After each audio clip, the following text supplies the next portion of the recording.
এৰিলে মৰমৰ চুমা বজাৰলৈ আনি আয়ে মোক বেচিলে। দেউতাহঁতৰ সেই মানে দুজনী বিয়া পাতি লৈ কিবা এইবোৰ খেলি মেলি ঘৰুৱা মানে কণ্ডল নিচিনা কিছুমান কথা, সঁচা কথা কৈছোঁ আৰু সেইবোৰ দেখাই মেলি মানে কিবা বিয়াবৰ প্ৰতি মুখটো মানে প্ৰায় তেতিয়াৰ পৰাই নাইকিয়া নিচিনা হ'ল, আগ্ৰহ নাইকিয়া হ'ল। আৰু কৈছোঁৱেই তেতিয়া মানে খাম কেনেকৈ, চলিম কেনেকৈ, সেই চিন্তাতে গ'ল। যিডোখৰ আমাৰ DPI এইখিনি আগতে এইখিনি গোটেই বেতনি আছিলে, সেই লুংলুঙীয়া ৰাস্তা একদম ভিতৰে ৰাতি আহোঁ কেতিয়াবা। সেই মানুহবিলাকে আমাৰ যে বিশ্বাস এটা আছে যে কেতিয়াবা বাঁহ চাহ পেলাই দিয়ে ভূতে হেৰিয়ে বুলি, দেও ভূত বুলি, সেইবোৰ দেখিছোঁ, সঁচাই কৈছোঁ। তেতিয়া বাঁহ চাহ পেলাই দিয়ে সঁচাকৈ এনেকুৱা। নাচনী নাচিলে দিন পৃথিৱী কপিলে, দিন পৃথিৱী কপিলে, দিন আমাৰ আকৌ আজিকালি দেখিছোঁ কোনোবাই বেয়া পালেও উপায় নাই আৰু মানে ষ্টেজত উঠিবহে পালে একেলগে এই হাত চাপৰি। আৰে ভাই তুমি কি গাবা? আগতে মানুহে যদি তোমাৰ গান খাই ভাল শুনে গীতটো, হয় নহয়, স্বতঃস্ফূৰ্তভাৱে হাত চাপৰি বজাব। তুমি আকৌ জোৰ যাব কেলে হাত চাপৰি মাৰা, হয় একেলগে গোৱা, সেইখন কিয় চিঞৰি থাকিব লাগে? মোৰ সোণকণ বাখৰ ছটাই পৰে বতে, মোৰ সোণকণ বাখৰ ধুঁৱলি কুঁৱলি। নমস্কাৰ, আমাৰ এটা বিশেষ অনুষ্ঠান পডকাষ্ট। এই অনুষ্ঠানটোলৈ মই অসমৰ প্ৰতিগৰাকী দৰ্শকক অৰূপ মৰাঙে স্বাগতম জনাইছোঁ। আচলতে এই অনুষ্ঠানটোৰ আজি আমাৰ এইটো হৈছে প্ৰথম এপিছ'ড, প্ৰথম খণ্ড। আৰু এই আমাৰ যিটো অনুষ্ঠান, এই অনুষ্ঠানটোত আমি অসমৰ এনে কিছুমান ব্যক্তিক আপোনালোকৰ ওচৰলৈ লৈ আহিম, যিবিলাক ব্যক্তিৰ তেওঁলোকৰ জীৱন সংগ্ৰাম বা তেওঁলোকৰ কঠোৰ জীৱন সংগ্ৰাম কৰিছিল, কেনেদৰে তেওঁলোকে প্ৰতিষ্ঠা লাভ কৰিছিল, সেই ব্যক্তিসকলক আমি অসমৰ জনতাক তেওঁলোকৰ জীৱন সংগ্ৰামৰ বিষয়ে জনাবলৈ চেষ্টা কৰিম। আজি তেনেদৰে এগৰাকী বিশিষ্ট ব্যক্তিক আমি আপোনালোকৰ ওচৰলৈ লৈ আহিছোঁ। ইতিমধ্যে আপোনালোকে থাম্বনেইলত দেখিছে যে কোনগৰাকী ব্যক্তিক লৈ আহিছোঁ। আৰু এইগৰাকী ব্যক্তিৰ মুখেৰে আজি আমি আপোনালোকক সেই পুৰণি অসমখনৰ কথা জনাম। সেই পুৰণি অসমখনৰ কথা জনাৰ লগতে এই যে পিটনি আৰু পথাৰৰ মাজৰ পৰা কেনেদৰে এখন মহানগৰ সৃষ্টি হ'ল, সেই মহানগৰ সৃষ্টি হোৱাৰ কাহিনীও আমি আপোনালোকক আজি তেখেতৰ মুখেৰে জনাম। আজি আপোনালোকে এই অনুষ্ঠানটো যদি আপোনালোকে চাই আছে, এই অনুষ্ঠানটো চাই আপোনালোকে সঁচাকৈ খুবেই ভাল পাব। আৰু যিসকল লোকে বিভিন্ন কামত অসমৰ বিভিন্ন অঞ্চলৰ পৰা, গাঁৱৰ পৰা আহি যিসকলে মহানগৰত তেওঁলোকে থিতাপি লৈছে বা মহানগৰত আছেহি, আপোনালোক সঁচাকৈ আজি কিন্তু নষ্টালজিক হৈ পৰিব, কিয়নো আপোনালোকে আজি সেই পুৰণি অসমখন তেখেতৰ মুখেৰে আপোনালোকে জানিব পাৰিব। প্ৰথমতে মই আপোনালোকক চিনাকি কৰাই দিছোঁ। আজি আমাৰ সকলোৰে মৰমৰ, সকলোৰে শ্ৰদ্ধাৰ এগৰাকী শিল্পী, তেখেত হৈছে খগেন গগৈ। মই আপোনাক স্বাগতম জনাইছোঁ আমাৰ এই অনুষ্ঠানটোলৈ। ধন্যবাদ আজি মোক ইয়ালৈ মাতি অনাৰ কাৰণে। প্ৰথমতে মই আপোনাৰ দেহা শৰীৰ কেনেকুৱা আছে কওক। দেহাটো লাহে লাহে ঠিক ৰাখিবলৈ চেষ্টা কৰি আছোঁ আৰু লাহে লাহে বয়স ভটিয়াইছেগৈ, ভটিয়নি নাওখনি যায়গৈ ভটিয়াই বুলি যে কয়।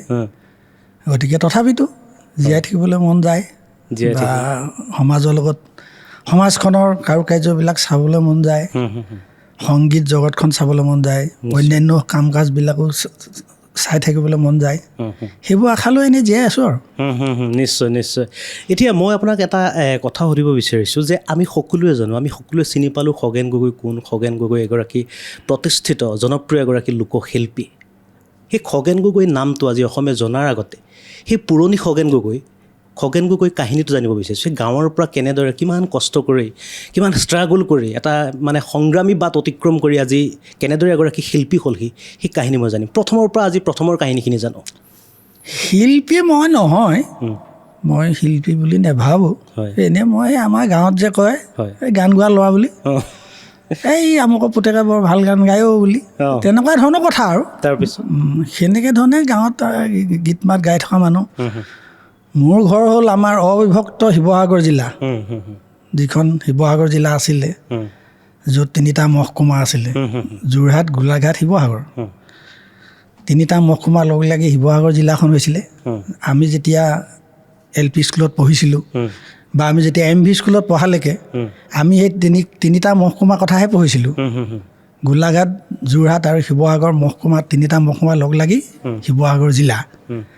আৰু তেনেকৈও আমাক যেতিয়া স্কুলত মাতিবলৈ কয়, শিৱসাগৰ জিলাৰ ৰেল ষ্টেচনখিনি নাম কোৱা বুলি ক'লে ক'বই লাগিব একদম বৰহাট বুঢ়ানমুখা সাপেখাতি লংপতীয়া ভোজো চফৰাই লাকৰ মহাতগাঁও শিমলুগুৰি নাজিৰা মেজেঙা নামতিয়ালি আমগুৰি চেলেং নগছে মেলেং মৰিয়নি তিতাবৰ খৰকটীয়া একদম হেৰি পুৱাই দিব লাগিব বোকাজান নাওজান সেইখিনি মানে মুখস্থ তেতিয়া ৰেলৰ ষ্টেচন কথা ৰেলৰ দবাৰ নিচিনাকৈ মনত আছে তেনেকুৱা ধৰণৰ মানে আমাক ক'বলৈ কয় তেতিয়াহ'লে বোলে শিৱসাগৰ জিলাৰ নদীখিনিৰ নাম ক'লে দিচাং দিখৌ কাকডোঙা ধন কি একদম গোটেইখিনি গাব লাগিব গতিকে তেতিয়া সেইকাৰণে কৈছোঁ যে সেই যিখিনি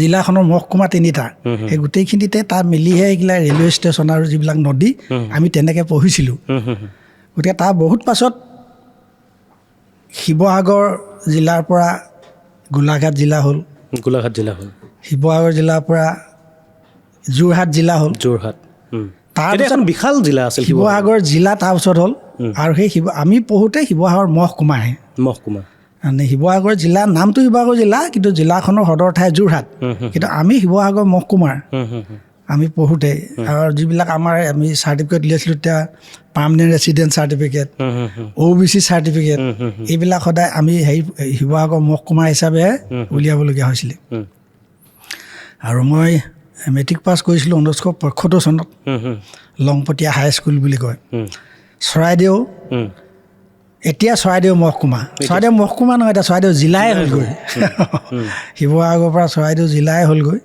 কিন্তু আমি পঢ়ি থাকোঁতে সেইটো শিৱসাগৰ মহকুমাই আছিলে চৰাইদেউ মহকুমাও নাছিলে বহু পাছত সেই চৰাইদেউ মহকুমা হৈছে গতিকে তাৰে যিটো সোণাৰী চৰাইদেউ মহকুমাৰ সদৰ ঠাই সোণাৰী সেই সোণাৰীৰ পৰা 3 কিলোমিটাৰ সোমাই গ'লে আমাৰ গাঁওখন পায় লংপতীয়া গাঁও লংপতীয়া কিন্তু এটা ৰেলৱে ষ্টেচনো আছিলে এতিয়াও আছে কিন্তু আগৰ দৰে নহয় তেতিয়া সেই ৰেলৱে ষ্টেচনটোৱেদি তেতিয়া আমাৰ যিখিনি ওচৰৰ বাগিচা আছিলে আইদেউ পুখুৰী টিঙালী বাম আইদেউ বাৰী এনেকৈ যিমান এই চাহপাতবিলাক সেই চাহপাতবিলাক মানে পঠাবলৈ সেই ৰেল ষ্টেচনটো বনোৱা বুলি জানো তাৰোপৰি কয়লা একেবাৰে হেৰিৰ পৰা যিবিলাক লিডু মাৰ্ঘেৰিটা সেইটো ছাইড নহয় আমাৰ এইটোৰ পৰা মানে নাগালেণ্ডৰ যিবিলাক কয়লা হেৰি আছিলে যেনেকৈ মানে শিমলুগুৰিৰ পৰা আদি কৰি ছাইডৰ সেইবিলাকে শিমলুগুৰিটো তোলে কয়লা আনি আমাৰ সেই ষ্টেচনতো তেতিয়া কয়লা এটা গুদামেই আছিলে গতিকে বহুত পুৰণা সেইবিলাক দেখিছিলোঁ এতিয়া সেই ৰেলৱে ষ্টেচনটো হ'ল ভজু আৰু সাপেখাতি ৰেল ষ্টেচনৰ মাজত এটা লংপতীয়া বুলি কয় খুব সৰু ৰেল ষ্টেচন আৰু তাৰে এখন হাইস্কুল লংপতীয়া হাইস্কুলতে পঢ়ি মই 1975 চনত মেট্ৰিক পাছ কৰিছিলোঁ তাৰপাছতে আমি পঢ়া সময়ত তেতিয়া আমাৰ ধৰি লওক যিখন গাঁৱৰ তেতিয়া এলেকাটোতে সোণাৰীৰ আমাৰ এলেকাটোৰ বিভিন্ন প্ৰান্তত তাত তেতিয়া ইলেক্ট্ৰিক বুলি কথা নাই কাৰেণ্টৰ কোনো প্ৰশ্নই নাই চাকি জ্বলাই আমি পঢ়া আমি হাইস্কুললৈকে চাকি জ্বলাই পঢ়া চাকি নহ'লে আমাৰ নাছিলে তেতিয়া আৰু চাকিৰ পোহৰত লেমৰ পোহৰত আমি পঢ়োঁ আৰু কেতিয়াবা আনকি তেল নহ'লে নাহৰ গছৰ গুটি লগালেও প্ৰায় আধা ঘণ্টামান জ্বলি থাকে সেই নাহৰ গুটি জ্বলাইও আমি কিতাপ পঢ়িছিলোঁ সেইবিলাক আমাৰ মানে বুঢ়াসকলে এইবিলাক জানিছিলে কেনেকৈ নাহৰ গুটি জ্বলালে চাকি জ্বলে সেনেকুৱা ধৰণে আমি পঢ়িছিলোঁ MV স্কুল বা হাইস্কুল কলেজলৈ গ'লোঁ কলেজত পঢ়িলোঁ তাৰপৰা 1980 চনত BA পাছ কৰিলোঁ মানে বহুত লতিঘটি যিহেতু কওকচোন আজি আমি গোটেইখিনি কথা শুনিম আজি আপোনাৰ লতিঘটি মানে কি আমি 79ত আমি তেতিয়া BA ফাইনেল দিব লাগে আৰু মানে সোণাৰী কলেজৰ পৰা সেই 79ৰ প্ৰায় জানুৱাৰী মানতে আৰম্ভ হ'ল নেকি বিদেশী খেদা আন্দোলন অসম আন্দোলন 69 চনৰ পৰা আৰম্ভ হৈছে 79ত আৰম্ভ হৈছে তেতিয়া আৰু মই আছিলোঁ আৰু সোণাৰী কলেজতে পঢ়ি আছিলোঁ আৰু তেতিয়া আমি সোণাৰী কলেজৰ মই কালচাৰেল ছেক্ৰেটাৰী আছিলোঁ আৰু আমাৰ কলেজ সোণাৰী আঞ্চলিক ছাত্ৰ সন্থাৰ উপদেষ্টা আছিলোঁ সেইবোৰ থকাৰ কাৰণে এটা প্ৰথম আন্দোলনত বৰ ডাঙৰ মানে যিটো মানে গণসমাৰোহ পাতিছিলে জৰ্জ ফিল্ডত গুৱাহাটীত তেতিয়া সেই আহিছিলোঁ আৰু সেই আন্দোলন আৰম্ভ হোৱাৰ পাছৰ পৰা আৰু চব খেলি মেলি পঢ়াৰ খেলি মেলি না হোষ্টেলত থাকিব পাৰে না বৰ্ডিঙত থাকিব পাৰে আমাৰ তাত অৱশ্যে হোষ্টেল বনোৱাই নাছিলে সোণাৰী কলেজত আমি বৰ্ডিঙত আছিলোঁ মানে ভাড়া ঘৰ যিটো বৰ্ডিং বুলি কয় ল'ৰাবিলাক থকা সেইটো তেনেকৈ CRPয়ে খেদি ফুৰে আৰ্মিয়ে খেদি ফুৰে, পঢ়িবও নোৱাৰি, শুনিবও নোৱাৰি, মানে যেনে তেনে আৰু ঘূৰি তাৰপিছত 80 চনত কিবা উপায়েৰে পৰীক্ষাটো পাতিলে 1979 চনটো আকৌ চৰকাৰে লষ্ট ইয়েৰ বুলি দিলে। লষ্ট ইয়েৰ মানে সেই বছৰটো আমাৰ সেই নধৰে চাৰ্টিফিকেটত, তাৰমানে বয়সটোত চাৰ্টিফিকেটত নিলিখে, সেইটোকে লষ্ট ইয়েৰ বুলি কৈছে। আৰু আমি যেতিয়া আছিলোঁ গাঁৱত সেই সময়ত, মানে অসম আন্দোলন আৰম্ভ হোৱাৰ আগৰ কথাখিনি কৈছোঁ, বিয়া হয়, ভাওনা হয়, গোটেই ল'ৰাবিলাকে বা আমাৰ মানুহবিলাকে উকি মাৰি হেৰি মাৰি কিমান সুন্দৰকৈ মানে কিমান মুকলি মনে ঘূৰি ফুৰিব পাৰিছিলে। ৰাতি ধুনীয়াকৈ ভাওনা শেষ কৰি চাই উকি এটা মাৰে, কিমান ভাল লাগে।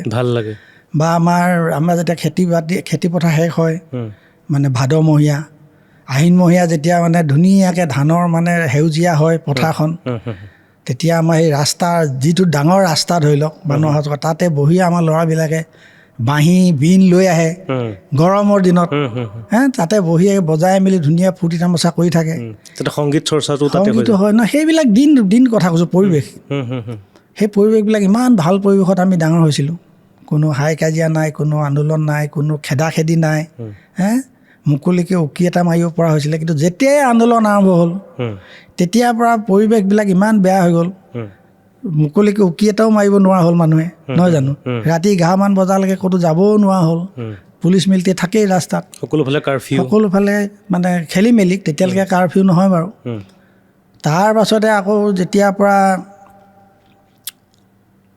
হেৰি হ'ল, আলফা সৃষ্টি হ'ল, তেতিয়াৰ পৰা গাঁওবিলাকত মানে পুলিচ মিলিটেৰী আৰু মানে হেৰি হ'ল, বেছি উৎপাত হ'ল। তেতিয়াৰ পৰা সেই পৰিৱেশবিলাক, আমি যিটো আচল ধুনীয়া পৰিৱেশত ডাঙৰ হৈছিলোঁ, সেই পৰিৱেশবিলাক নাইকিয়া হ'ল। তাৰপিছতে সেই গীত মাতবিলাকো তেনেকৈ গাঁৱতে মই কৰি থকা। আৰু আমাৰ তেতিয়াতো আৰু ঘড়ী চৰি বুলিও কথা নাই। আৰু তেতিয়া আমাৰ দেউতাহঁতৰ মানে কৈছোঁ, আৰু দেউতাহঁতে মানে এই পঢ়া শুনাৰ ওপৰত বৰ গুৰুত্ব তেনেকৈ নিদিছিলে। পঢ়িলে নপঢ়িলে নাই, ধৰি লওক ল'ৰা ছোৱালী জন্ম ঢেৰ দি দিয়ে। আমাৰ প্ৰায় 11টামান আছিলে তেতিয়া। 11টামান আছিলে ন, আছে আৰু ধৰি লওক কিছুমান ছোৱালী 7জনীমান, ল'ৰা 4টামান, আৰু দেউতাই 2জনী বিয়া পাতি লৈছিলে। তেতিয়া আমাৰ গাঁৱৰ মানে 2জনী বিয়া পতাটো বিৰাট বাহাদুৰি আছিলে বহু মানুহৰ কাৰণে, শক্তি বেছি মানে। তাৰপৰা সেই আৰু পইচা পাতি বিচাৰিলে ধৰি লওক কেতিয়াবা দিদিও নথওঁ কয় কলেজ পঢ়িবলৈ। বা তেতিয়া মই 76 পঢ়িছিলোঁ। তেতিয়াই সেই গীত মাতো এনেই আৰু গাঁৱে গাঁৱে আমাৰবিলাকত, আৰু আমিতো হাল বাওঁতেও বিহুনাম গোৱা মানুহ, গৰু চৰাওঁতেও বিহুনাম বা টোকাৰী গীত বা বিন এইবিলাক বজাই ফুৰিছিলোঁ আমি। তেতিয়াৰ পৰাই এনেই আৰু সংগীতৰ এটা ইণ্টাৰেষ্ট বহিছিলে, কৰি আছিলোঁ। সেইধৰণে কৰি আৰু তাৰপিছত BA পাছ কৰাৰ পাছত মই গুৱাহাটীলৈ আহি দিলোঁ। 80 চনত গুৱাহাটীলৈ আহিলোঁ। তেতিয়া সংগীতৰ প্ৰতি এটা খুব ইণ্টাৰেষ্ট আছিলে আৰু মানে, কিন্তু তেতিয়াতো মইতো আৰু কোনো সংগীতৰ হেৰি নাজানো, আনুষ্ঠানিক শিক্ষা নাই। আমি টোকাৰী গীত, বিহু গীত এইবিলাক গাই ফুৰা মানুহে। তাৰপৰা আহি ইয়াতে গুৱাহাটীত আমাৰ সম্বন্ধীয় দৌতি এজন আছিলে, তেওঁ বি.বৰুৱা কলেজত কৰিছিলে, ঘনকান্ত চেতিয়া ফুকন বুলি। তেওঁ বি.বৰুৱা কলেজৰ লেকচাৰ আছিলে, তেওঁ WMA আছিলে হিষ্ট্ৰী আৰু ইকনমিক্সত। তেওঁৱে মোক গুৱাহাটীতে থাক বুলি ক'লে। গুৱাহাটীতে থাকিলোঁ। সেইডোখৰ আমাৰ কাহিলীপাৰা যিখন নৰকাসুৰ বুলি কয়, নৰকাসুৰ ৰজা হেৰি, তাতে থাকিলোঁ মেলিলোঁ। আৰু সেইখন গোটেই কাৰ্বি গাঁও সেইখিনি। তেতিয়া জেনেৰেল মানুহ মানে অন্য খুব কম, মানে নাই বুলিবই পাৰি, নাই আৰু কাৰ্বি মানুহ চব, কাৰ্বি মানুহ। আৰু ইফালে এইবিলাক পথাৰ গোটেই, এতিয়া GPA অফিচৰ পৰা আদি কৰি সেইখিনি খেতি পথাৰ গোটেই কাৰ্বি। এইফালে জতীয়া কয়, জতীয়া এইখিনি ৰাভা মানুহখিনিয়ে খেতি কৰে, পূৰা হাল বায়, হেৰি কৰে গৰু। তাৰ ইফালে সেইখিনি কাৰ্বি মানুহখিনিয়ে খেতি কৰে। জতীয়া এইখিনিতো কি কয়, যিডোখৰ আমাৰ DPI এইখিনি আগতে এইখিনি গোটেই বেতনি আছিলে, বেতনি একদম বেতনি এডোখৰ। এই লুংলুঙীয়া ৰাস্তা এটা, সেই ৰাস্তাই গৈ ভূপেন হাজৰিকাই জ্যোতি চিত্ৰপনৰ কাৰণে সেই কাহিলীপাৰা সেই নৰকাষতে জ্যোতি চিত্ৰপনৰ কাৰণে মাটি বিচাৰি উলিয়াইছিলে ভূপেন হাজৰিকাই তেতিয়াই মানে তেতিয়া সেই জ্যোতি চিত্ৰপনৰ কাৰণে মাটি বিচাৰি গৈ তেওঁ সেইডোখৰত পোৱাৰ লগে লগে তেতিয়া জ্যোতি চিত্ৰপনটো আধা চৰকাৰী মাটি আৰু আধা কোনোবা দুজনমান কাৰ্বি মানুহে তেতিয়া মাটি তেওঁলোকক নালাগে নহয় মই এৰি দিম বুলি এজনে এৰি দিলে ধনিকাই বুলি কয় তেওঁ আধা মাটি এৰি দিলে আধা চৰকাৰী মাটি সেই জ্যোতি চিত্ৰপন হ'ল সাপ ওলাই হেৰি ওলাই তেতিয়া একদম জংঘল তেতিয়া তাৰপাছতে 81 চনত থাকিছিলোঁ তাত নৰকাষত গোটেই কাৰ্বি মানুহখিনিৰ লগত মই হালো বাওঁ খেতিও কৰোঁ পথাৰত তেতিয়াই তেওঁলোকৰ লগত হাল বাওঁ থাকোঁ তাতে তাৰপিছতে তেনেকুৱাতে মানে সেইখিনি মুকলি পথাৰ আছিল মুকলি এতিয়াও আমাৰ আমি যেতিয়া যিবোৰ ভগদত্তপুৰ হ'ল জনকপুৰ হ'ল এতিয়াও আমাৰ পুৰণা মানুহখিনিয়ে ক'লৈ যাওঁ বুলি কয় পথাৰলৈ যাওঁ বুলি কয় ভগদত্তপুৰলৈ যাওঁ বুলি কাৰো মুখত নোলায় পথাৰলৈ যাওঁ বুলি ওলায় পথাৰ গোটেইখন হাল বোৱা পথাৰ এখন তাত কোনো ভগদত্তপুৰ জনকপুৰ সেইবোৰ এই কালিপখী হোৱা আমি চবে পথাৰ বুলিয়ে কৈছিলে কৈছে এই পথাৰ পৰা হয় বুলি কয় গোটেই খেতি পথাৰ তাৰপিছতে 81 চনত তাৰ ৰাইজৰ লগ লাগি এখন স্কুল খুলিলে নৰকাষুৰ হাইস্কুল সেই নৰকাষুৰ হাইস্কুলৰ মই আকৌ অপেনাৰ মানে শিক্ষক টিচাৰ নৰকাষুৰ হাইস্কুলত তেতিয়া নৰকাষুৰ জ্যোতি সংঘ বুলি এটা আছিলে সেই জ্যোতি সংঘৰ ল'ৰাখিনিৰ লগত মিলি থাকোঁ আৰু গোটেই কাৰ্বি ল'ৰা মেজৰিটি আৰু এনেই জেনেৰেল মানুহ খুব কম মানে এই ক'ৰবাত কোনোবা এই মাষ্টৰ কৰা চাকৰি কৰা তেনেকুৱা 2-এজন মানুহ তেনেকুৱাকৈ আছিলে তেনেকৈ নাই বেলেগ মানুহ তেতিয়া সেই জ্যোতি সংঘ বুলি যিটো কয় সেই সংঘৰটো মানে ল'ৰা ছোৱালী লগ লাগি এই বাঁহ তাত কাৰ্বি মানুহবিলাকৰ বাঁহ আছে বাঁহ গছ বাঁহ গছ অভাৱো নাছিল নাই বাঁহ গছ কাটি আনে আৰু ব্ৰহ্মপুত্ৰৰ পাৰৰ পৰা খেৰ আনিবলৈ যাব লাগে খেৰ আগতে ব্ৰহ্মপুত্ৰৰ পাৰত খুব খেৰ বিকিছিলে খেৰবিলাক আনি তাত বিকে সেই খেৰ আনি তেনেকৈ স্কুল বনাইছিলোঁ আমি ব্ৰহ্মপুত্ৰ মাৰত মানে সেই জাহাজেৰে নাৱেৰে লৈ আহে আনি পানি পাৰত থৈ বিকেহি খেৰ বিকে ব্ৰহ্মপুত্ৰ পাৰত সেইকেইটা খুব খেৰ বিকিছিলে আগতে এই ঘৰ চোৱা খেৰটো যে গম পাইছোঁ এতিয়াও আছে গাঁৱৰ ফালে কম ব্যৱহাৰ হৈ যায় তাৰ পৰা খেৰ আনেগৈ গাঁৱৰ ৰাইজো যায় দেই গাঁৱৰ ৰাইজে সহায় কৰে সেনেকৈ স্কুল বনাইছিলোঁ 1981 চনত এখন স্থাপন নৰকাষুৰ হাইস্কুল তাৰ মই অপেনাৰ টিচাৰ আৰু আপুনি দুখন স্কুলৰ লগত মানে উত্তৰ-পুত্তৰভাৱে আপোনাৰ সম্বন্ধ আছে দুখন স্কুল খোলা নিচিনা হ'ল সঁচাকৈ তাৰপিছতে সেই স্কুলত তেতিয়া আৰু খুলিছোঁহে আমি নিজেই মানে গাঁৱে পইচা তুলিব লাগে দৰমহা ল'বলৈ 2জনমান মাষ্টৰে আমি পইচা তোলোঁ ভেঞ্চাৰ স্কুল খুলিছোঁহে আৰু তাৰপৰা পঢ়াই তাৰপৰা সেই দোকান চোকানবিলাক কি কয় আমাক সেই টিফিন চিফিন খাবৰ কাৰণে পইচা পাতি সেই পৰশুৰাম ইংতি বুলি এজন কাৰ্বি মানুহ আছিলে তেওঁ খুব ভাল মানুহ তেওঁ খুব ধনী মানুহ তাৰ ধনী মানে এনেকুৱা আৰু তেওঁ মনটো ধনী আৰু পইচা পাতিও ধেৰ আছিলে তেওঁ এখন দোকান আছিলে সেই দোকানখনৰ পৰাই আমাক হেৰি দি পঠিয়াই আৰু এই চুজি গাখীৰ চেনি এইবোৰ তাৰমানে বনাই মেলি দুপৰীয়া যিটো টিফিন আৰু সেইটো খাবলৈ আৰু মানে শিক্ষকসকলে শিক্ষককেইজনে আৰু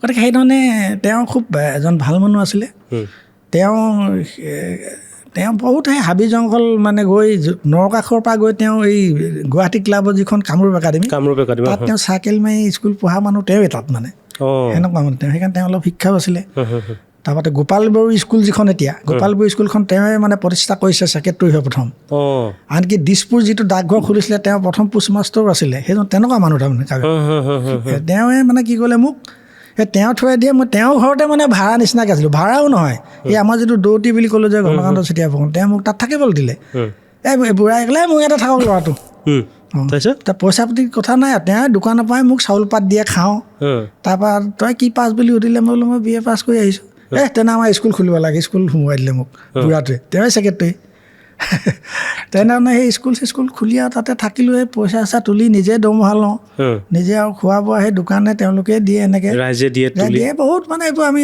এটা কষ্ট জীৱন আৰু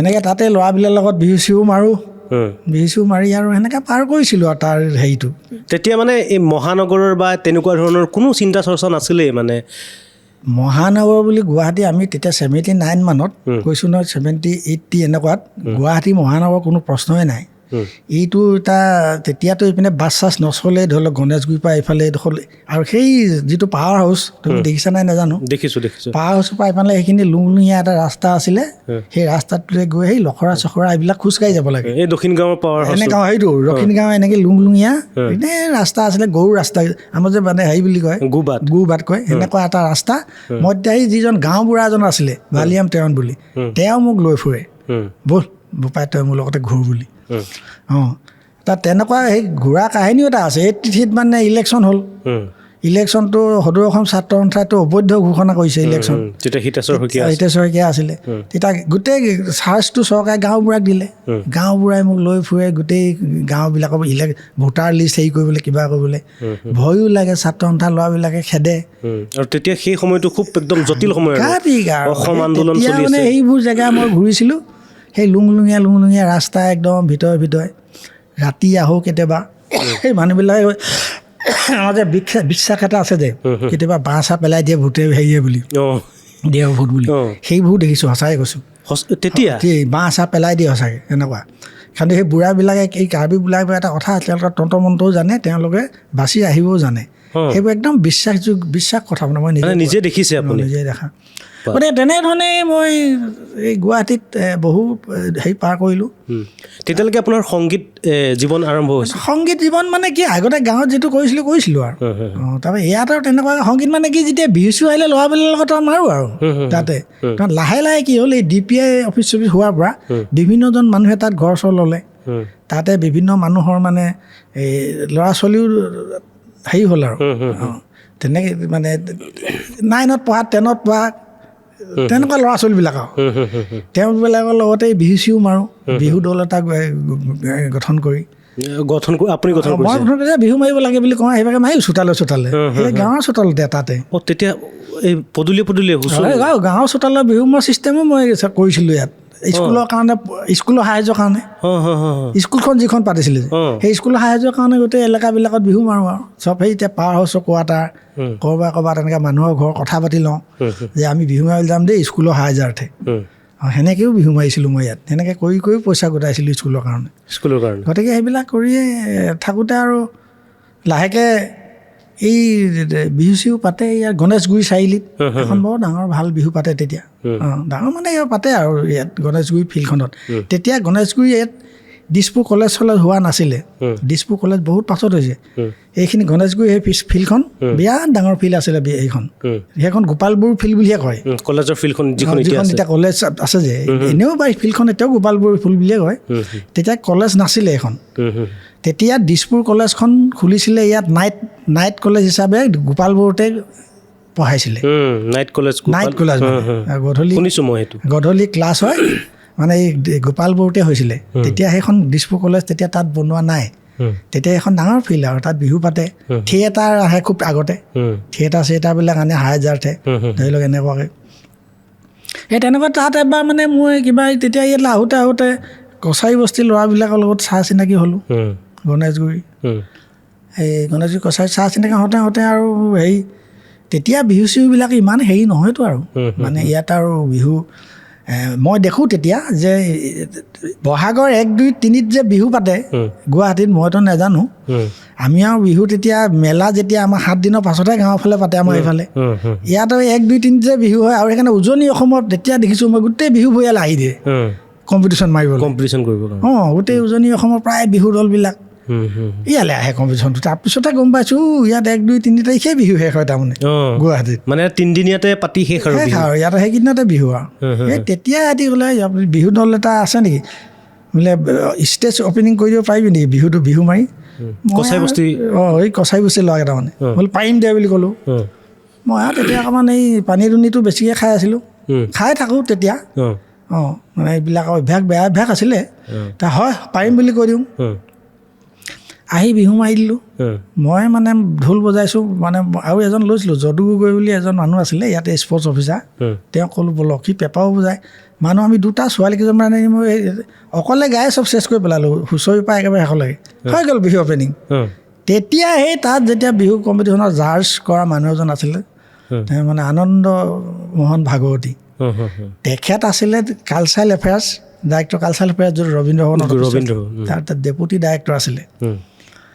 তেওঁ তেতিয়া মানে খুব মানে ভাল পালে কিবা মোক আৰু তেওঁ কোনোবা এটা তাই ক'ৰ ল'ৰা সেইটো ধৰি আনিছোন বুলি মানে গোটেইখিনি আপুনি পেপাৰ পৰা গোটেইখিনি মই মানে পেপাৰ যদিও যদিও মই বিখিনিয়া ঢোল বা গানখিনি মই আৰু গোটেই হুঁচৰিৰ পৰা আদি কৰি একদম সামৰণি লাগে আৰু তাৰপৰা সেই ল'ৰাটো আনচোন কোন ল'ৰা বোলে তেওঁ মাতি আনি সুধিলে মোক ঘৰ ক'ত কি মই বোলো ঘৰ মোৰ এই শিৱসাগৰ জিলাত আমাৰ সোণাৰী বুলি কয় বোলো। তই বৰ ভাল গাইছচোন গানবিলাক পুৰণা গীত মাতবোৰ। তই কি পঢ়ি আছ? মই বোলো মই BA পাছ কৰি আহিছোঁ। হয় নেকি? তই কি ৰবীন্দ্ৰ ভৱন দেখিছ ক'লে মোক? মই বোলো ৰবীন্দ্ৰ ভৱনটো নাই দেখা ছাৰ।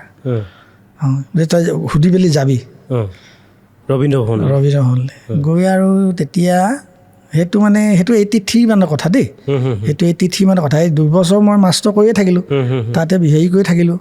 তাৰ 83 মানৰ সেইটো কাহিনী আৰু 83 চনত তাই ৰবীন্দ্ৰ ভৱনলৈ গ'লোঁ। তেওঁ মানে মোক ক'লে ষ্টেণ্ডাৰ্ড ফৰ্ম এখন আনিবলৈ ক'লে, ফিল আপ কৰি মোক দিবলৈ ক'লে, দিলোঁ। তই এলা আহিবি, তোক চাকৰি এটা দিছোঁ বুলি ক'লে ৰবীন্দ্ৰ ভৱনত। তেতিয়াই কেজুৱেল পোষ্ট খালী নাই আৰু কেজুৱেল মানে তেতিয়া মাহে 700 কিমান টকা দিয়ে মোক দৰমহা মাহে 700 টকা। সেই আৰু তেনেকৈ থাকোঁতে তাৰপিছতে সেই যে তেওঁ ৰবীন্দ্ৰ ভৱনত মোক সোমোৱাই ল'লে। তাৰপৰা তেওঁ এই বিহু দল চিহু দলবিলাক মানে তেওঁ এটা কামো কৰিছিলে তেতিয়া দেই।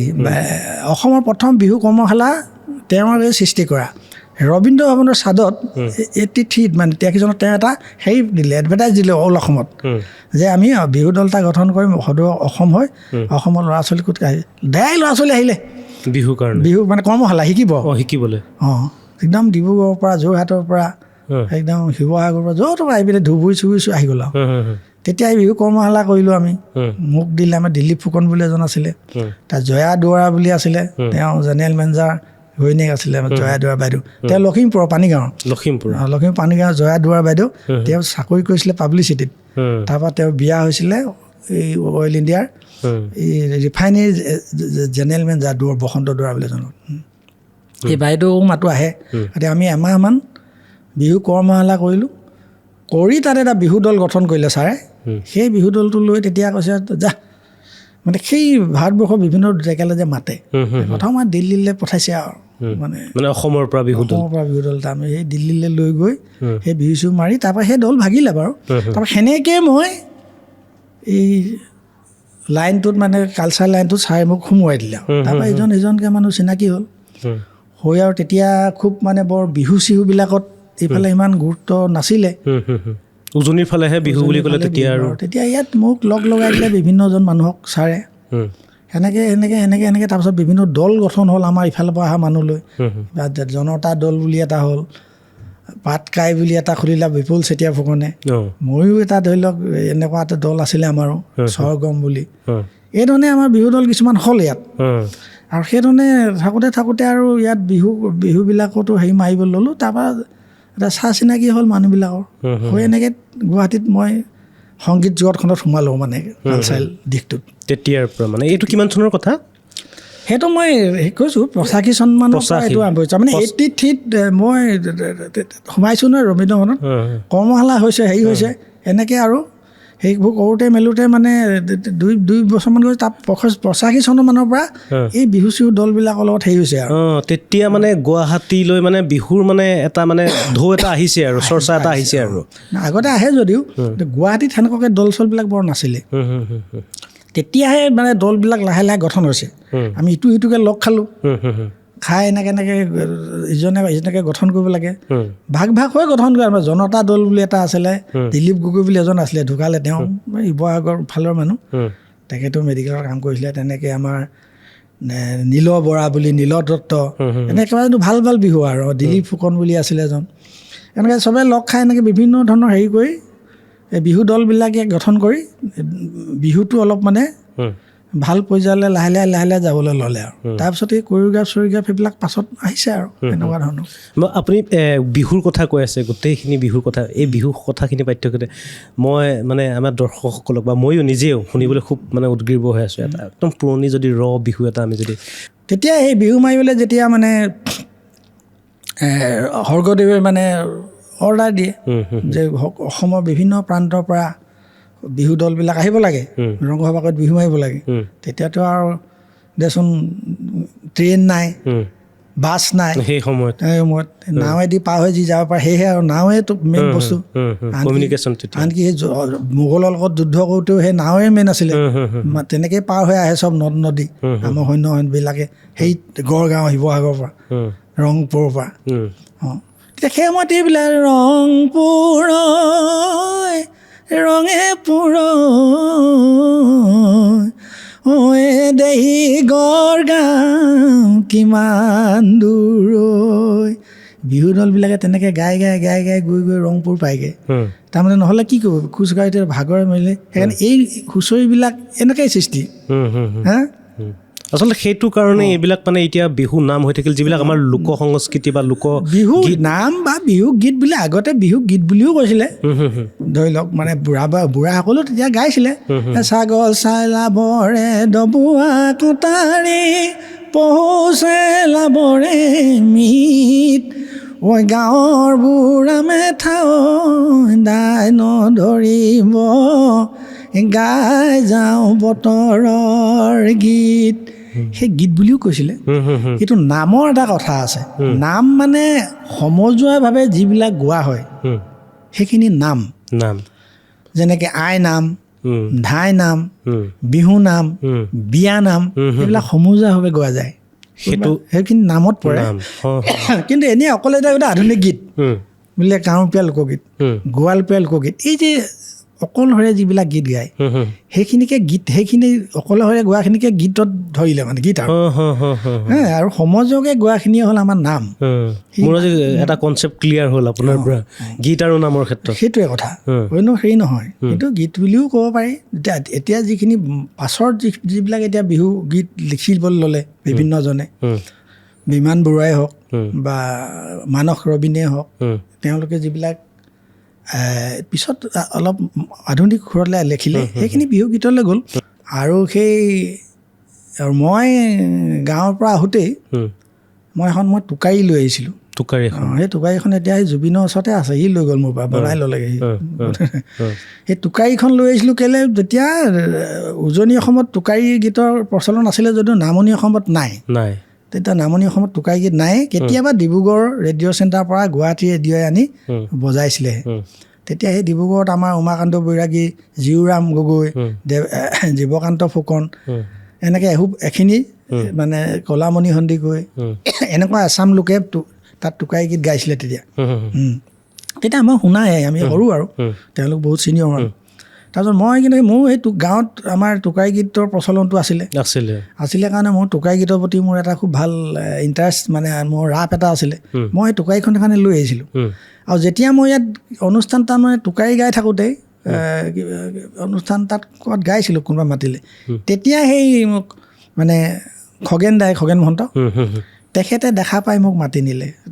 মাতি ক'লে, উপায় তই হেৰিলৈ যাবিচোন, ৰেডিঅ' চেণ্টাৰৰ পৰা ফৰ্ম এখন আনি অডিশ্যন দি দিবিচোন তাত, আমাৰ ইয়াত গুৱাহাটী ৰেডিঅ' চেণ্টাৰত টোকাৰী গীতৰ মানুহ নাই নহয়, এনেকৈ ক'লে মোক। তাৰপৰা মই আকৌ আমাৰ তাই চিনাকি, মোৰ ওচৰত এতিয়া নৰকাষত থাকে আৰু মানে তীৰ্থ ফুকন বুলি ককাইদেউ এজন, তেওঁ পাব্লিচিটি চাকৰি কৰিছিলে। তেওঁ খগেন মহন্তৰ লগত খুব ভাল। তেওঁক ক'লোঁ মই ৰেডিঅ' চেণ্টাৰলৈ মই গৈ পোৱা নাই, আপুনি বোলো ফৰ্ম এখন লৈ আহিব। তেওঁ ফৰ্ম এখন আনিলে, ফিল আপ কৰি দি থৈ আহিলোগৈ। মোক অডিশ্যনলৈ মাতিলে। অডিশ্যনলৈ মাতা পিছদিনাখন কৈছে বোলে তই পাছেই, কাইলৈ মানে আহি অনুষ্ঠান এটা ইয়াত ৰেকৰ্ড খগেন মহন্তই টোকাৰী গীত গাই দিব নেকি? টোকাৰী গীত গাইছিলোঁ আমি তেতিয়া। এইবিলাক প্ৰথম মানে আয়ে মোক এৰিলে, দেউতাই মোক এৰিলে, এৰিলে মৰমৰ চুমা, বজাৰলৈ আনি আয়ে মোক বেচিলে, দলনিত মেলিলে পোনা মোৰ মনাই, দলনিত মেলিলে পোনা। মানে টোকাৰীখন লৈ এই টোকাৰী গীতত আচলতে বিভিন্ন ধৰণৰ গীত গোৱা যায়, দেহ বিচাৰো গোৱা যায়, দেহ বিচাৰো গীতো টোকাৰীখন লৈ গোৱা যায়, বা বিভিন্ন আমাৰ যিখিনি ধৰি লওক শংকৰদেৱৰ হওক বা কৃষ্ণ হওক বা শিৱৰে হওক, তেওঁলোকৰ গীত মাতে টোকাৰীখন লৈ, টোকাৰীখন লৈ গোৱা কাৰণে টোকাৰী গীত, তাতে দেহ বিচাৰো গোৱা হয়। মানে ঈশ্বৰ শংকৰে খন্দালে এ নামৰে পুখুৰী, এ মাধৱে বন্ধালে আলি, অ আলিৰে দাঁতিতে ৰুলে কদম পুলি, অভকতে জিৰাব বুলি। এতিয়া সেই শংকৰদেৱৰ সেই টোকাৰীখন লৈ ধৰি লওক গালোঁ। তাৰপৰা কুহু কুহু কুলি কান্দে মৰাই ধৰে চালি, এ শূন্য হ'ল বৃন্দাবন নাই বনমালী, সেইবিলাকে মানে টোকাৰীখন লৈ আমি কৃষ্ণৰ বন্দনাও গালোঁ, শংকৰদেৱৰ কথাও গালোঁ, দেহ বিচাৰো গালোঁ, সেই গোটেইখিনিয়ে টোকাৰী গীতৰ পৰা টোকাৰীখন লৈ যিমানখিনি মানে টোকাৰীখন লৈ গোৱা যায় আৰু টোকাৰীখন এটা মানে সি আমাৰ হেৰিটো দিয়ে, ৰিদম আৰু তাল এটাও দিয়ে, তালত টোকাৰী গীত বুলি সেইটো মানে যিহেতু আকৌ টোকাৰী গীতটো বৈৰাগী গীত বুলিও কয় আমাৰ এইফালে, আৰু টোকাৰী গীত গোৱাৰ কাৰণে বহু গালি শপনিও পাৰে কিছুমান গাঁৱৰ বুঢ়া মানুহে, এই টোকাৰী বজাই গীত টুকুনা হয় বুলি কয়, এনেকুৱা মানে সুৰটো বিৰস বা তেনেকুৱা ধৰণৰ আৰু বিশেষ সাধাৰণতে সেই বৈৰাগী যিবিলাকে খোজনীয়া মগনীয়া, সেই টোকাৰীখন লৈ আমাৰ এইফালে আগতে ধৰি লওক ধান, এতিয়া ধৰি লওক কাউৰীয়া লোকগীত গায়ো এতিয়া এই ৰেলৱেত, গুৱাহাটী ৰেলৱে ষ্টেচন হওক ক'ৰবাত হওক, এই অন্ধ্ৰবিলাকে হেৰি কৰি নুফুৰে জানো, সেইকাৰণে মানে এই টোকাৰী বা হেৰিবিলাক বজালে কিছুমান গাঁৱৰ মানুহে মানে ভাল নাপায় আৰু বৈৰাগী হবে বুলি কয়, সেনেকুৱা আৰু। অঁ যে বৈৰাগী নহয় দেচোন, মই এতিয়া ছোৱালী তোৱালীও নাপালোঁ, মই সেইটো প্ৰসংগলৈ আহিম, কথা এটা কৈছোঁ। গতিকে কিন্তু মই সেইটো হেৰি মনৰ কথা, বহুত ভাল ভাল মানুহেও বেয়া পোৱা নাই, পতা ৰতন টাটাও পতা নাই, সেইটো কথা নহয়, APJ আব্দুল কালামৰ নিচিনা ডাঙৰ ৰাষ্ট্ৰপতিও পতা নাই, সেইটো কথা কোৱা নাই মই, গতিকে সেইটো এটা বেলেগ কথা। কিন্তু এনেই আমাৰ গাঁৱৰ মানুহবিলাকে এইটোত মানে কয় আৰু এই টোকাৰী গীত নেগাবি টুকুনা হবে বুলি, সেই কথা সেইটো আৰু। তাৰ পুৰণা বিহুগীত বুলি ক'লে বিহুনামবিলাক আছিলে, এতিয়া ধৰি লওক যেতিয়াই কৈছে, যেতিয়া ৰজাই যেতিয়া বিহুটো স্বীকৃতি দিলে, তেতিয়া সেই বিহু চাবলৈ যেতিয়া ৰংঘৰ বাকলি ৰজা আহে, তেতিয়া এই সৰ্গদে ওলালে এই বাছৰা মুখলৈ দুলিয়াই পাতিলে দোলা, অ দুলিয়াই পাতিলে দোলা, এ কাণত জিলিকিলে ঐ নৰা জাঙে ফায়ে, গাতে গুমে চেঙৰ চোলা। গুম চেঙৰ চোলা আকৌ অকল ৰজাই পিন্ধিছিলে দেই, আহোম স্বৰ্গদেৱে, যিহেতু মুগা পাট এইবিলাক আহোম ৰজাই প্ৰথম মানে হেৰি কৰা, তেওঁলোকৰ হেৰিতে এইবোৰ সৃষ্টি হৈছিলে, মুগা কেনেকৈ পুহিব লাগে, কি হৈছিলে, এই কথাবিলাক মানে চাউলুং চুকাফা লগত আহোঁতেও যেনেকৈ চাউলুং চুকাফাই ঢোলটো লৈ আহিছিলে লগত, তেওঁ সৈন্য বাহিনীৰ লগত, ঢোলটো কিয় আনিছিলে, ঢোলটো বজাই দিলে, ধুং ধুং ধুংকৈ বজাই দিলে, যদি মানে জংঘলে চংঘলে নাহে জানো, হাবি জংঘলৰ মাজত যিবিলাক জীৱ জন্তু, হিংস্ৰ জীৱ জন্তু থাকে, যদি আঁতৰি যায়, বাট মুকলি হ'ল আৰু ফূৰ্তি হ'ল, আৰু সেই এনেকুৱা চিন্তাতে ঢোলটো লৈ আহিছিলে। আৰু সেই ঢোলেই পাছত আমাৰ এই অসমীয়া মানে বিশেষকৈ বিহু হেৰিত সৃষ্টি হ'ল। ঢোলৰ বিভিন্ন বাৰ এতিয়া বড়োসকলে বাগৰুম্বা হেৰি কৰিলে, তেওঁলোকে খাম, সেই ঢোলেই, বা ধৰি লওক মাদল, সেই ঢোলেই, তেনে ঢোলটো মানে, কিন্তু এই বিহু ঢোলটো বেলেগ বা মাদল হেৰিটো বেলেগ, কিন্তু ঢোলৰ সৃষ্টি সেইটো সেইধৰণে এটা সেইটো কয় আৰু বুৰঞ্জীয়ে কয় বুলি কয়, আমাৰ বুঢ়াসকলেও কৈছিলে। তেতিয়াৰ পৰা সেই বিহু, সেইকাৰণে বিহুৰ প্ৰথমখিনিত তেতিয়া ডা-ডঙৰীয়া ঘৰত যেতিয়া বিহু নাম গাবলৈ যায়, দেউতাৰ বৰে ঘৰ দেখোঁতে ভয়ংকৰ, হৰণ খেৰ মেলি চাই, অ নখৰুৱাৰে ঐ চখ গাঁঠিৰে, অ হৰি অ পিছলি যায়। সেই ডা-ডাঙৰীয়াক সন্তুষ্ট কৰিব লাগিব নহয়, ডাঙৰীয়া ঘৰ যেতিয়া নখৰুৱাৰে চখৰ মানে দেউতা বৰে ঘৰ দেখোঁতে ভয়ংকৰ, হৰণ খেৰ মেলিছে, হৰণখন দেখিছেনে? শৰণ খেৰটো ঘৰ চোৱা সেইটোৱে শৰণ খেৰ। সেইটোকে শৰণ খেৰ, এই একদম পিছল যে মই দেখিছোঁ। কিন্তু তাত ঘৰটো চোৱাৰ ওপৰত নিৰ্ভৰ কৰে। সৰিয়হ পিছলি যায় বুলি যে কৈছে, সেইটো বৰ ধুনীয়াকৈ চাব জানিব। 900 ৰোৱাৰ 600 গাঁঠি সৰিয়হ পিছলি যায়। সেই দেউতা বা ঘৰ তেনেকুৱা আগৰ ৰজাবিলাকৰ ঘৰবিলাক যেনেকৈ ব্ৰিটিছে খেৰৰ ঘৰবিলাক দেখিছা নাই?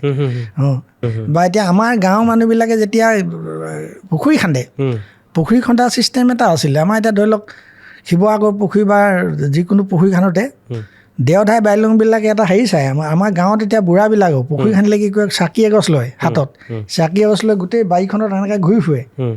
য'ত চাকি গছ নুমায় তাতে পানী পোং আছে তাৰমানে, সেয়াতে খান্দে। আৰু সেই পানী পুখুৰী কেতিয়াও নুশুকায়।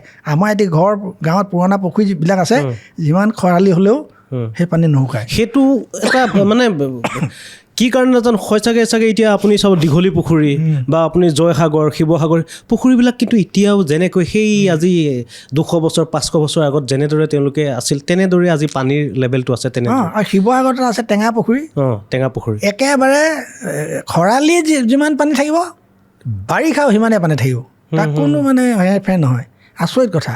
গতিকে সেই সময়ত তেতিয়া এইবিলাক ডা ডাঙৰীয়াসকলে মানে এইবিলাক বা শক্তিও আছিল, কিন্তু শক্তি আছিলে। এতিয়া আমাৰ ধৰি লওক, এতিয়া মই যে কৈছোঁ, এতিয়া পুৰণা যিবিলাক বিহুনাম ভিতৰৰ পৰা উলিয়াই আনি মই গাবলৈ লৈছিলোঁ। আগতে এইবিলাক গাবলৈ নিদিছিলে। যিটো ভিতৰ প্ৰক্ৰিয়া অকল মানে ভকতসকল বহে, সেইটো অময়া ভকত বুলি কয়। একেবাৰে বুঢ়া মানে অময়া ভকত মানে যি আমাৰ আচলতে বিয়নী এইবিলাকহে লগ খাই বহিব পাৰে তাত। অন্য কোনো ডেকা ল'ৰা বা জীয়ৰী তাত সোমাব কোনো নোৱাৰে। আনকি সেই বিয়নীৰ মাজতে চব মানে দিয়া খোৱা হেৰিটো একেটা বাতিতে মানে সকলোকে এনেকৈ দি যাব। আৰু এই অময়া ভকত আৰু গোটেই যিবিলাক আৰু তেতিয়া এইবিলাক কিছুমান বুঢ়াবিলাকে গোৱা গীত আছিলে, এইবিলাক আগতে উলিয়াবলৈ নিদিছিলে। পিছত মই বোলো এইবিলাক গাব লাগে বুলি ভাবি, কিন্তু বুঢ়াসকলে এইবিলাক গোৱাত বৰ মানাও আছিলে তেতিয়া। মানাটো মানে বাধা নিষেধ কৰিছিলে, এইবোৰ ভিতৰ প্ৰক্ৰিয়া অসমত গোৱাৰ মানে গোপনীয়তাটোৰ কাৰণে। যেনেকৈ তাৰপিছত সেই মই যে গাইছিলোঁ, আজিকালি মানুহে ভাল পোৱা লাগে। আকৌ হেৰা বিয়নী কি খাই মৰিলে, হেৰা বিয়নী কি খাই মৰিলে, কি খাই মৰিলে বিয়। শিঙৰা জনতে ডিঙৰা পাততে চেপাত লাগি মৰিলে, হেৰা বিয়নী কি খাই মৰিলে, হেৰা বিয়নী কি খাই মৰিলে, কি খাই মৰিলে বিয়।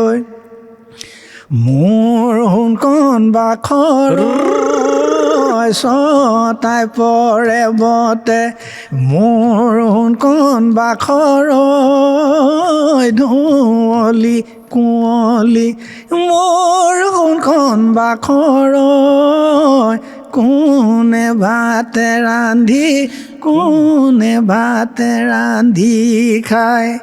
মোৰ সোণকণ বাখৰ মাকো নাই মাউৰা, মোৰ সোণকণ বাখৰ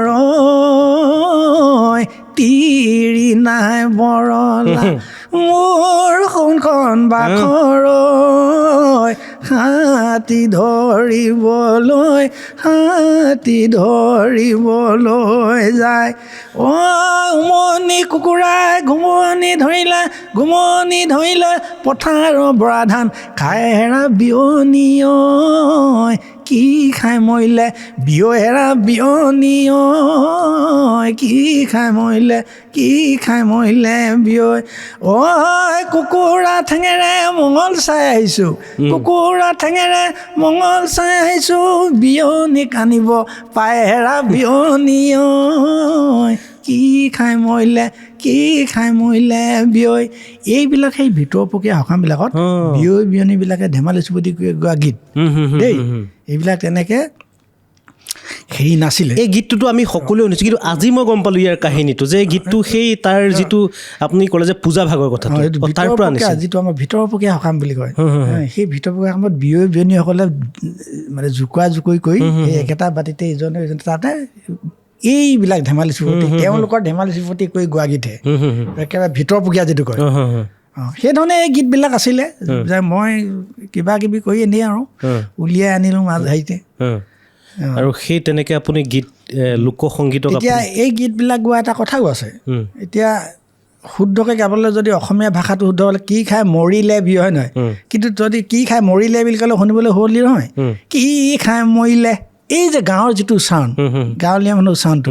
এতিয়া আকৌ কিছুমান বিহুগীত গাই আমাৰ বুঢ়াসকলে গাই দিলে, নাচনী নাচিলে ধিন দ পৃথিৱী কপিলে ধিন দ পৃথিৱী কপিলে ধিন দ চানু চাই থাকিব, এই পৃথিৱী কপিলে মানে পৃথিৱী গতিকে এই কিছুমান শব্দ সেই যি ধৰণে ব্যৱহাৰ কৰি তেওঁলোকে গাইছিলে বুঢ়া আগৰ মানুহখিনিয়ে, সেই তেনেকুৱাকৈহে শুনিবলৈ ভাল। তাক যেতিয়া পৃথিৱী কপিলে বুলি শুদ্ধকৈ গাবলৈ যায় তেতিয়া সেই তাৰ সৌন্দৰ্যটো নাথাকে। হয় সেইটো। এতিয়া কিছুমান অসমীয়া এতিয়া আধুনিক গীততো এতিয়া শৰীৰত হ'ব লাগে, শৰীৰত একুৰা জুই বুলি নাগায় জানো, গতিকে কিছুমান শব্দ আছে যিবিলাক একেবাৰে প্ৰচলিত গাঁৱলীয়া, সেই শব্দবিলাক এৰি দিলে এই বিহু নামবিলাক বা হেৰিবিলাকৰ তাৰ সৌন্দৰ্যটো নাথাকিব। হয় সেইটো হয়। মানে আবিধানিকভাৱেও যদি চোৱা যায় অশুদ্ধ হ'লেও কিন্তু সেইটোক আমি অস্বীকাৰ কৰিব নোৱাৰোঁ। তাৰ অবিহনে যিটো কলকেল যিটো পৰম্পৰা হিচাপে চলি অহা যিটো সেইটোৱে। তাৰপিছত আপোনাৰ লাহে লাহে আমাৰ সকলোৰে নৱপ্ৰজন্মৰ একদম সাৰ্থক জুবিন গাৰ্গৰ লগত আপোনাৰ সম্পৰ্ক হ'ল, জুবিন গাৰ্গৰ লগত সংস্পৰ্শলৈ কেনেকৈ আহিলে সেই কাহিনীটো কি আপোনাৰ? নহয় তেতিয়া এই ভাগে থাকোঁতে জুবিন তেতিয়া প্ৰায় 2-এটা কেছেট গাইছিলে, অনামিকা মায়া কেছেটটোৰ পৰা বেছি জনপ্ৰিয় হৈছিলে। তেতিয়া তাৰ গীতবিলাক শুনি ময়ো ভাল পাওঁ। তেনেকৈ ধৰণে মই এবাৰ সি কৈছে ক'ৰবাত থাকে, মই এবাৰ মানে এই তেতিয়া আমি খুব বিহু গাইছে, তেতিয়া আমি কেইটামানহে গাওঁ আৰু তেতিয়া মানে বিহু নাম গোৱা বা টোকাই গীত গোৱা মানুহবিলাকক শিল্পীবিলাকক বৰ তেতিয়া পাত্তা নিদিছিলে। তেতিয়া আধুনিক গান গাব জনাখিনিহে পাত্তা আছিলে। তেতিয়া আমি আৰু কেইজনমান খালি আমাৰ লগত আছিলে মহানন্দ মজুমদাৰ বৰা, ভাইটিদা বুলি কওঁ, তেওঁ আছিলে, বিপুল চেতিয়া ফুকন, মই আৰু দিলীপ গগৈ ঢোল বজাইছিলে দেই। তেখেতে ঢোল, আৰু তেখেতে এতিয়া আজি আধুনিকত যিবিলাক ঢোলৰ খুট এইবোৰ যে ষ্টাইলবিলাক তেওঁৱে শিকাই থৈ যোৱা। যতীন শৰ্মা আছিলে ৰেকৰ্ডিষ্ট, স্বপন নাথ যে হেৰি যে মানে সন্ধ্যা মিলনক বিয়া পাতিছিলে, স্বপন নাথ, যতীন দা আৰু এজন আছিলে। সিহঁতি মানে ফিল্ম কাপ বুলি এটা 86ত খুলিলে ইয়াত ৰাজগড় ৰোডত, ষ্টুডিঅ' ৰেকৰ্ডিং ষ্টুডিঅ' টুটেকে আৰু তাৰপিছতে খুলিলে 87ত খুলিলে ভূপেন দাই খুলিলে ইয়াত গীতানগৰত। সেই তাতে তেতিয়া সেই জুবিনে মানে আমি বিহু হেৰি কৰিছোঁ, জুবিনে আহি ভিতৰ ৰুম এটাত সোমাই মানে মায়া গানবিলাক সি গাই থাকে মানে ৰেকৰ্ডিং কৰিবলৈ ৰিহাৰ্চেল হেৰি কৰি থাকে আৰু তাৰপিছত সেই তেতিয়াই মই এটা মানে NK প্ৰডাকশ্যনৰ কিবা হেৰিটা গান এটা গাই থৈ আহিছিলোঁ, চেনাই বাখৰুৱা মোৰে মন মোহিলি ঐ চকুৰে টিপতে কিনো আশা দিলি, ভালৰি বোলাওতে বুকু জ্বলাই মোকে নথগিবি, জ্বলাই নেমাৰিবি মোক, কিছে নিমাই কৰিছোঁ ধেমালি, হাঁহি নাচি মাতি ৰঙালী বিহুতি, পায় কিছে নিমাই আকাশে চাপি, গুণগান কৰি সমাজে জানিলে, তয়ে মোৰ লগৰী হবি। এনেকৈ গান এটা গাই থৈ আহিছিলোঁ মই। তাৰপৰা সি কিনো গাই থৈ গ'ল বুলি শুনিবলৈ হওঁতে গানটো শুনিলে, শুনি মানে সেই গানটোলৈ খুব পগলা হ'লে, সুধি মানে মোক বিচাৰি গ'ল ল'লে, মোক চিনাকি হ'বলৈ আমি। তাৰপিছত মই এনেকৈ চিনাকি হ'লোঁ, হয় তাৰপৰা কিবা এটা ভালো পালে যেতিয়া তেতিয়া আমি তেতিয়া চেৰিটিছো প্ৰগ্ৰেমবিলাক, টিকেট কটা প্ৰগ্ৰেম যে গোটেই অসমত আৰু তেতিয়াই মোক ক'লে, হয় আপুনি মোৰ লগত থাকিব লাগিব, বিহুখিনি গাব লাগিব। তেনেকুৱাতে আৰু এটা মানে বিহু নাম খুব হিট হৈছিলে আমাৰ বিমান বৰুৱাই, আমি ৰাতি বহি কিছুমান তেতিয়া আড্ডাত ওলাই আৰু হৈ জানো আকাশখন ধুনীয়া ঐ জানৈ তৰাণী জিলিকা ঐ জানৈ মনৰে সৰগৰ ঐ জানৈ তুমি মোৰ মেনকা ঐ জান দূৰণিতে ঐ জান তুমি থাকা ঐ জান সপোনত হয় ঐ জান আমাৰ দেখা ঐ জান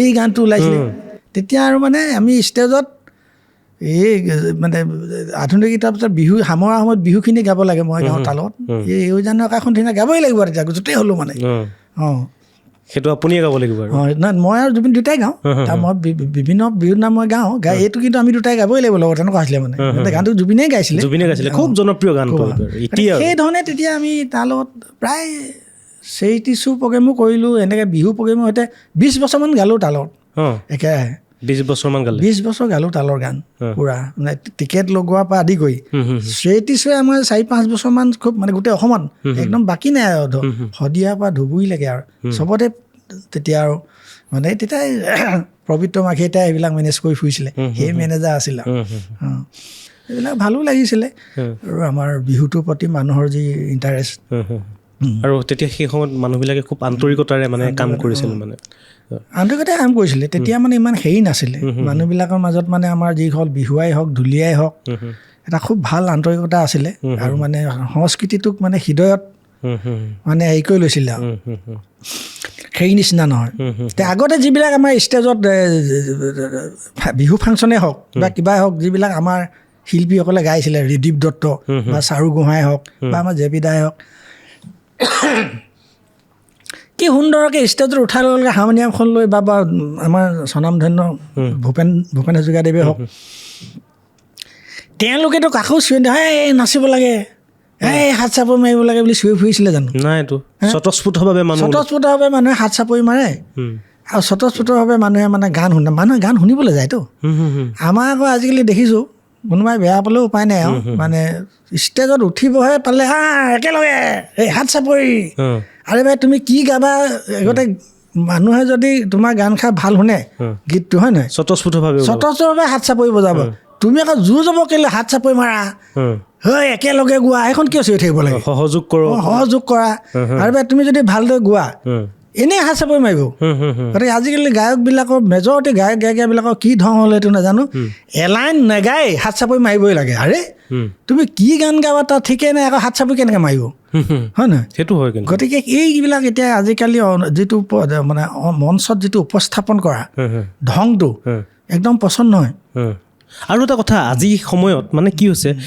বিহু বুলি ক'লে এতিয়া বিহুখন নামতহে বিহুখন পাতে কিন্তু বিহুৰ মূল আকৰ্ষণ এতিয়া এই সময়ত এনেকুৱা হৈছে যেন এই সন্ধিয়াৰ পৰা যে যিখন গীত মাত আৰম্ভ হ'ব এই নাচিব গাব সেইখিনিহে বেছি গুৰুত্ব পোৱা দেখা যায় সেইটো কিয় হৈছে বুলি ভাবে আপুনি হৈছে মানে নাজানো আজিকালি মানে কি মই সকলোকে দুখা নাই দেই কিন্তু কিছুমানে মই দেখোঁ মানে বিহু মঞ্চত বিহু গাবলৈ যায় য'ত বিহু পাতে ৰাইজ বিহু গাব লাগিব নেকি আৰে বিহুৱে পাতিছে বিহু পাতিছে আকৌ বিহু মঞ্চত আকৌ বিহু গাব লাগিব নেকি ৰাইজ বুলি সোধে নেকি গতিকে সেইবিলাক কি ধং আহিলে আজিকালি যদি হিন্দী গাব লাগিব নেকি বা বেলেগ আধুনিক গান সেইটো বেলেগ কথা নহয় মই কৈছোঁ যে বিহু মঞ্চ এখনত গৈ যদি ৰাইজ বিহু গাব লাগিব নেকি বুলি সোধে সেইটো কেনেকুৱা কথা আচৰিত পাওঁ কথাবিলাক গতিকে আজিকালি গোটেই মঞ্চত মানে গীত মাত পৰিৱেশন কৰা গোটেই মানে ছিষ্টেমটোৱে ধংটোৱে আৰু মাইকটো আগবঢ়াই দিয়ে যে ৰাইজলৈ সেইটো ৰাইজে গান শুনিবলৈ আহিছে গাবলৈ অহা নাই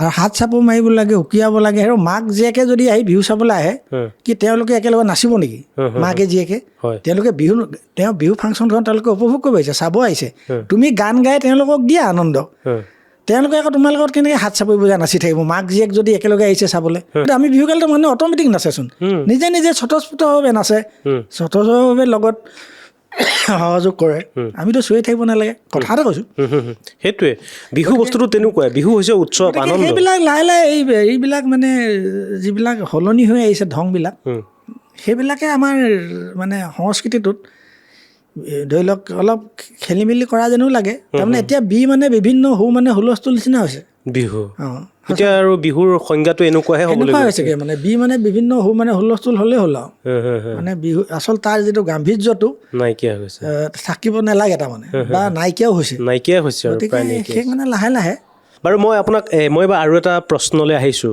প্ৰশ্নটো সুধিলে হয়তো মোক আপুনি আজি যদি মাৰেও গালিও দিয়ে, মই কিন্তু শুনিবলৈ সাজু আছোঁ, গালি খাবলৈ সাজু আছোঁ, মাৰ খাবলৈ সাজু আছোঁ। প্ৰশ্নটো হৈছে আপুনি গোটেই জীৱন মানে চিৰকুমাৰ হৈ থাকিলে, সেইটো বহুতে সুধিছে কিন্তু আপুনি নকয় কিয়, মানে কাৰণটো কি? ক'বলৈ একো নাই, মই কৈছোঁ মই খুব দুখীয়া ঘৰৰ ল'ৰা আছিলোঁ। আমি ধৰক কলেজ পঢ়া সময়তো আমাৰ পইচা পাতি নাই। হয়, যেনে তেনে কেনেকৈ পাছ কৰিম, কেনেকৈ পঢ়িম, সেইটোৱে চিন্তা। প্ৰেম চেম খেলিবলৈ তেতিয়া সময় নাই। প্ৰেম খেলিবলৈ ছোৱালীক ক'ত প্ৰেম খেলিব, পইচাটো লাগিব, হয় নহয়? তাৰপৰা লাহে লাহে যেতিয়া হেৰি কৰি আহিলোঁ, আৰু কিছুমান পৰিৱেশ দেখি মানে বিয়াবোৰৰ প্ৰতি মোহো নাইকিয়া হ'ল। পৰিৱেশ সলনি কৰিলে? পৰিৱেশৰ মানে ধৰি লওক নহয়, বিয়াৰ পতা মানুহ বহুত দেখিলোঁ, চালোঁ, আমাৰ নিজৰ ঘৰখনো দেখিলোঁ।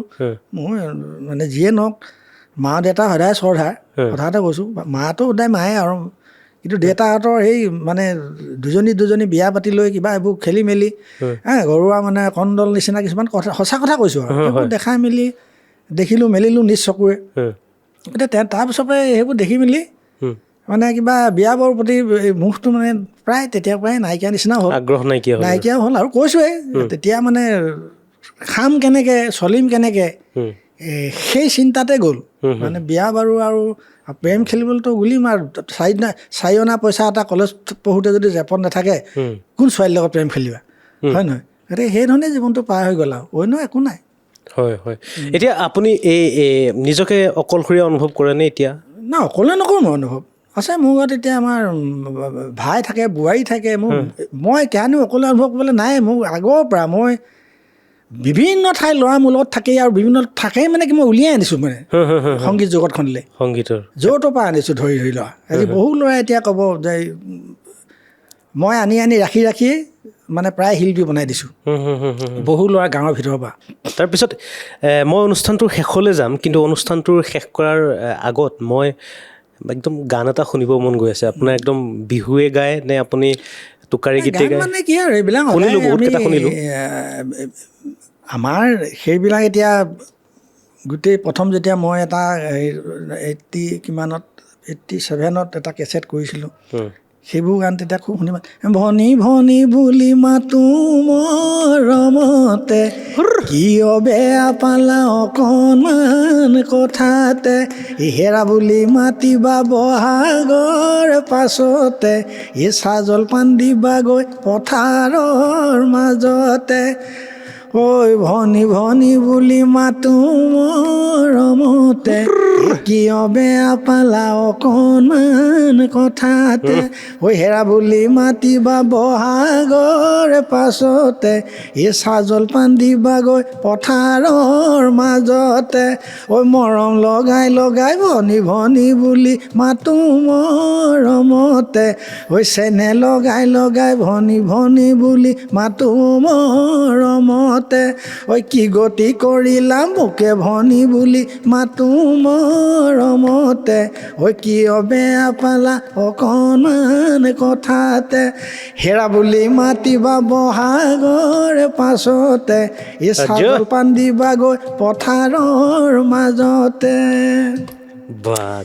এইবিলাকে বিহু তেতিয়া আমি গাইছিলোঁ। তাৰপৰা বহু জনপ্ৰিয় এইবোৰ আছিলে টোকাৰী গীত, তেতিয়া আমি হেৰি কৰি গাইছিলোঁ। যমুনাৰ ঢৌ দেখি ৰাধাই পাৰতে বহি, কলীয়া কানাই কাষে চপাই দিয়া নাও, মথুৰা হাতলৈ যা, যমুনাৰ ঢৌ দেখি ৰাধাই পাৰতে বহি, কলীয়া কানাই কাষে চপাই দিয়া নাও, মথুৰা হাতলৈ যা। এতিয়া আৰু জীৱন মথুৰা হাতলৈ ভটিয়াই আমাৰ গৈ আছে আৰু মথুৰাৰ হাতলৈ লাহে লাহে ভটিয়নি হেৰিত। আপোনাৰ যিহেতু জীৱনৰ সম্পৰ্কত অভিজ্ঞতা বহুত হ'ল, বহুত সমাজ দেখিলে, বিভিন্ন ব্যক্তিক লগ পালে, বহুত দেশ দেখিলে, বিভিন্ন ৰাজ্য দেখিলে, এই গোটেই বস্তুবিলাক যদি একেলগে মিলাই মই যদি আপোনাক সোধোঁ, আপোনাৰ মতে জীৱন কি, জীৱনটো কি? জীৱনটো নিজৰ ওপৰত নিৰ্ভৰ কৰে।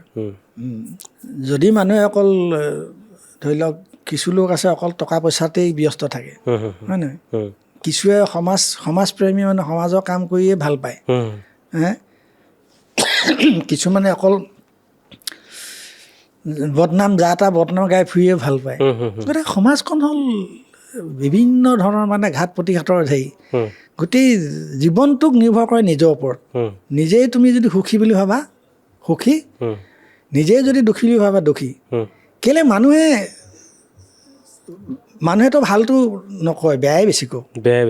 গতিকে মানুহেতো বদনামটোহে বেছি গায়, সৎনামটো বেছি নাগায়। গতিকে সেই বদনামখিনিও যদি তুমি সৎনাম বুলি ধৰি ল'ব পাৰা, যে হয় যে মই ভুল আৰু মোক কৈছে, এনেকৈ যদি গোটেই বস্তুখিনি সহজ সৰলভাৱে লৈ জীৱনটো পাৰ কৰিব পৰা যায়, তেতিয়া জীৱনটোত মানুহে নিজেই সুখী হ'ব পাৰিব। জীৱনৰ ধাৰণা আপোনাৰ মতে সেইটোৱে জীৱন। হয় হয়, সেইটোৱে হয়। মানে সহজ সৰলভাৱে এৰাটোক এৰি ধৰাটোক ধৰি সেই মিলা প্ৰীতিয়ে থকাটোৱেই সেইটোৱে জীৱন। মই হাই কাজিয়া ভাল নাপাওঁ, মানে কিবা এইবোৰ মানে হিংসা এইবিলাক মই ভাল নাপাওঁ। মই সৰল সহজকৈ সুন্দৰকৈ যিকেইদিন থাকোঁ সমাজখনত, আমি প্ৰকৃতিখন ইমান ধুনীয়া, প্ৰকৃতিখনক ধ্বংস কৰিছোঁ আমিহে, নহয় জানো? গতিকে এতিয়া এই প্ৰকৃতিখন যেনেকুৱা ধুনীয়া, গতিকে আমিও যদি জীৱনটো ইমান ধুনীয়াকৈ থাকিম বুলি আমি ভাবোঁ, তেতিয়া জীৱনটো ধুনীয়া এনেই হৈ থাকিব। সেইটো হয়। এয়া আছিল আজি আমাৰ অতিথি, আমাৰ আজি যিটো ভডকাষ্ট অনুষ্ঠানটোৰ আমাৰ আজি প্ৰথমগৰাকী অতিথি, প্ৰথমটো খণ্ডৰ। হয়তো আপোনালোকে যিসকলে এই সময়লৈকে আমাৰ অনুষ্ঠানটো চালে, আমি আপোনাক সঁচাকৈ ধন্যবাদ জ্ঞাপন কৰিছোঁ। এইখিনিতে মই আপোনালোকক এটা কথা ক'ব বিচাৰিছোঁ যে আপোনালোকে যদি এই অনুষ্ঠানটো চাইছে, তেন্তে আপোনালোকে কমেণ্ট কৰক যে ক'ৰ পৰা চাইছে, আৰু আপোনাৰ ঠাইখনৰ নামটো লিখি দিয়ক। লগতে যদি অনুষ্ঠানটো আপোনালোকে বেয়া পাইছে, তেন্তে আপোনালোকে সেইটোও লিখক, আৰু যদি ভাল পাইছে তেতিয়াও লিখক। কাৰণ আমি যদি ভাল পাইছে তেতিয়া আমি উৎসাহ পাম, আৰু যদি বেয়া পাইছে সেইটো লিখক। আমি শুদ্ধ কৰিবলৈ চেষ্টা কৰিম, ক'ত বেয়া পাইছে সেইখিনি আমি শুধৰাবলৈ চেষ্টা কৰিম। আৰু এইখিনিকে কৈ আজি মই এই অনুষ্ঠানটোৰ পৰা বিদায় লৈছোঁ। অৰূপ মৰাণে, ধন্যবাদ।